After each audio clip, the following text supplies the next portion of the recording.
Yeah, but next time when you decide to use my studio as your personal dance hall, make sure you watch where you're stepping. Yeah, sorry about that, boss. Okay, before I start, make sure that the switch is set to off.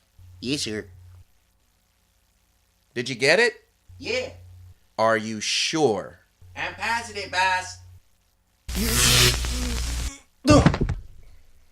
Boss, are you okay? RJ, spell off. Um, Spell it! oh something? You're gonna hurt me, aren't you? Oh, maliciously. Uh-oh. Here.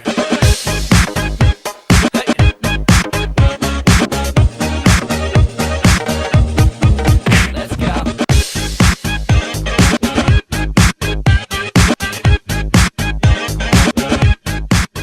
Hi, Faceless here, and don't worry about my mishap from earlier today. I'm just fine. RJ, on the other hand, he's doing a bit of remedial training. No, not that, please, boss. Anything but that, please. What? Don't judge. Now that everything's back in place, let's get into today's review. Unfinished business. Daniel Trunkman, played by Vince Vaughn, had enough of his job and decided to start up his own company.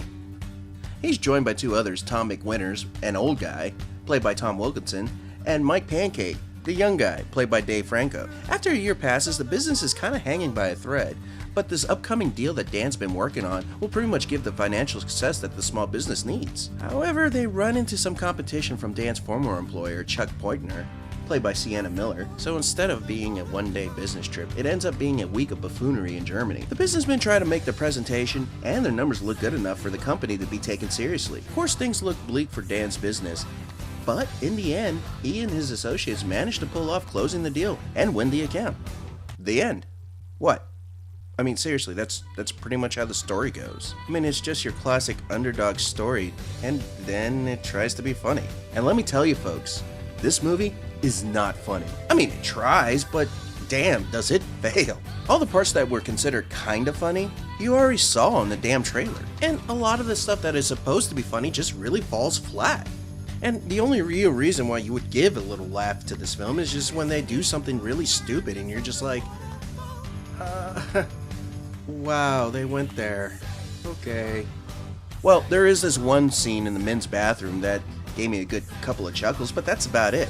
And that's really just juvenile humor at that point. The pacing of the film is atrocious. I mean, it's got to the point where I looked at my cell phone just to see what time it was, and it's only been 30 minutes into the film, and I'm like, oh, holy hell. There is a subplot that deals with Dan's family back at home, but even then, it's just a generic storyline. I mean, the film tries real hard to make you care for the family issues, particularly his son with low self-esteem, but frankly, I just didn't give a fuck. Tom Wilkinson's character is just bland and, well, pathetic, uninteresting, and really unfunny. Franco's character had his moments, but in the end, it kind of left you asking, why the hell was he there? And of course, you have Vince Vaughn, who pretty much plays the same damn character he's played in every other fucking movie. And the chemistry with all three of them put together is just forced and is just really not that funny at all. And no, it's not one of those movies where it's so bad that it's good. It just sucks. And you see these actors and you know they're just not having fun with this. I mean, they try their best.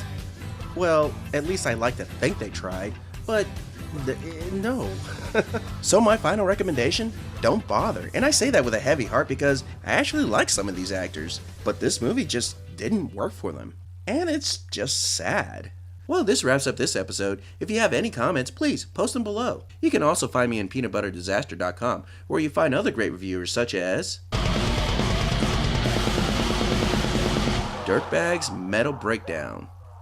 In the 80s, the music scene had something He called specializes on heavy metal music and heavy metal bands. He knows what he's talking about, and he points out the good and bad of certain albums of this genre. His commentary is easy to listen to, and he makes some good points that may potentially make you into a heavy metal fan. Did I just compare Lady Gaga to Judas Priest?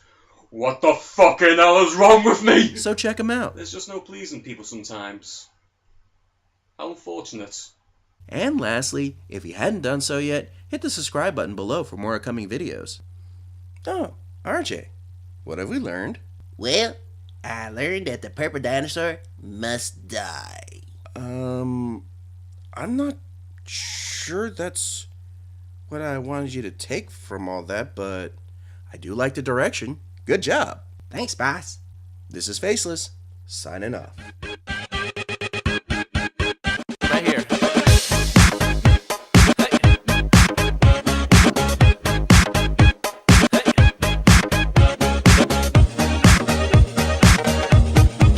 Let's go.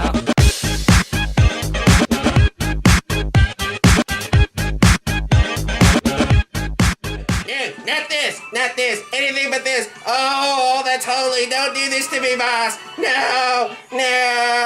Oh, how cruel can you be? No. Oh, okay, I'm done. Peanut butter disaster.